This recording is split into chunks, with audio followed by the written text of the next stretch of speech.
बसपा सरकार में एक ऐसा आईएएस अधिकारी था जिसकी तूती बोलती थी। छापा पड़ा तो ईडी के अफसर भी दंग रह गए। नमस्कार, मैं हूं किरण, आप देख रहे हैं डेली लाइन। आज हम बात करेंगे एक ऐसी खबर की जिसने अफसरशाही की दुनिया में हलचल मचा रखी है।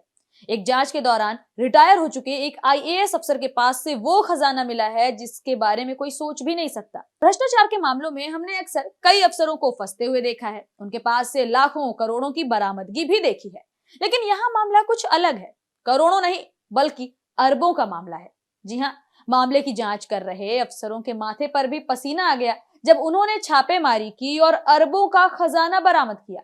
वैसे तो केंद्र की मोदी सरकार ने भ्रष्टाचार के मामले में अक्सर प्रवर्तन निदेशालय यानी ईडी की छापेमारी की सराहना की है। लगातार कहीं ना कहीं से ईडी की छापेमारी की खबरें सामने आ रही हैं। लेकिन हाल ही में जब यूपी कैडर के एक रिटायर्ड आईएएस अधिकारी के ठिकाने पर छापेमारी हुई तो ईडी के अधिकारियों की आंखें भी खुली की खुली रह गईं। एक समय में यूपी की ब्यूरोक्रेसी में सबसे ताकतवर अधिकारियों की लिस्ट में ये महोदय शुमार थे। ईडी को छापेमारी में करोड़ों की नकदी के साथ ही भारी मात्रा में हीरे और सोने के कीमती ज्वेलरीज भी मिली हैं। अब तो आप भी जानना चाहते होंगे कि आखिर कौन है वो पूर्व आईएएस अधिकारी जो धन कुबेर बने बैठे हैं। इन रिटायर अफसर का नाम बताया जाता है मोहिंदर सिंह। प्रवर्तन निदेशालय ने पूर्व आईएएस मोहिंदर सिंह के चंडीगढ़ में मौजूद आवास पर रेड की।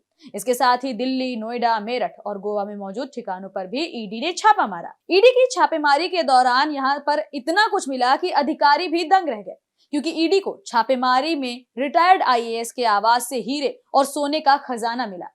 हालांकि अभी आधिकारिक बरामदगी कितनी है इसका खुलासा नहीं हो सका है, लेकिन सूत्रों की माने तो पूर्व आईएएस के आवास से बेशकीमती हीरे मिले हैं जिनकी कीमत करीब 12 करोड़ रुपए है।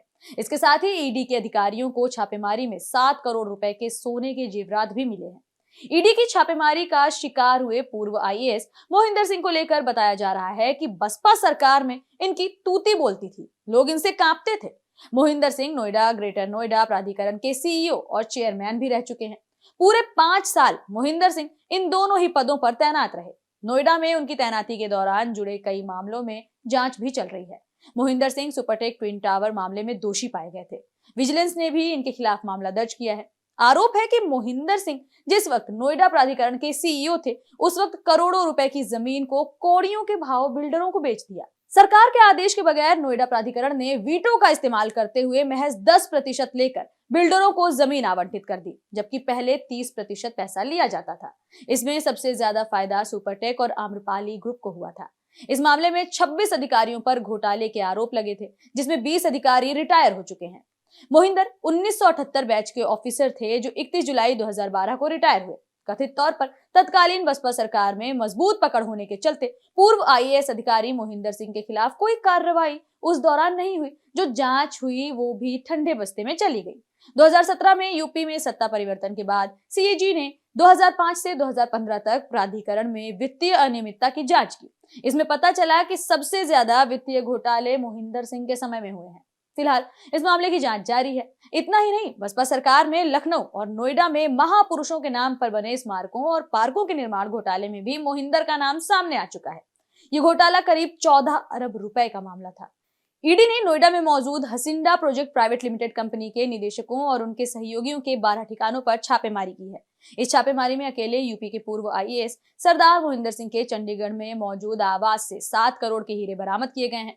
मोहिंदर भी इसी कंपनी से जुड़े हैं। वहीं कंपनी से जुड़े मेरठ के कारोबारी आदित्य गुप्ता के आवास से 5 करोड़ रुपए के हीरे जेवरात और कई दस्तावेज बरामद किए गए हैं। छापेमारी के दौरान 6 बैंक लॉकर्स की भी जानकारी मिली है, जिन्हें सील कर दिया गया है। लग्जरी फ्लैट के नाम पर निवेशकों से ठगी के मामले की जांच कर रही ईडी ने मंगलवार को कंपनी से जुड़े लोगों के मेरठ, दिल्ली, चंडीगढ़ और गोवा में मौजूद 12 ठिकानों पर छापेमारी की।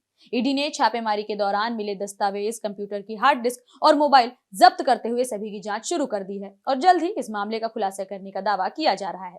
फिलहाल इस रिपोर्ट में इतना ही। कैसी लगी हमारी ये जानकारी हमें कमेंट सेक्शन में जरूर बताएं। साथ ही वीडियो को लाइक करें, शेयर करें और चैनल को सब्सक्राइब करना बिल्कुल ना भूलें।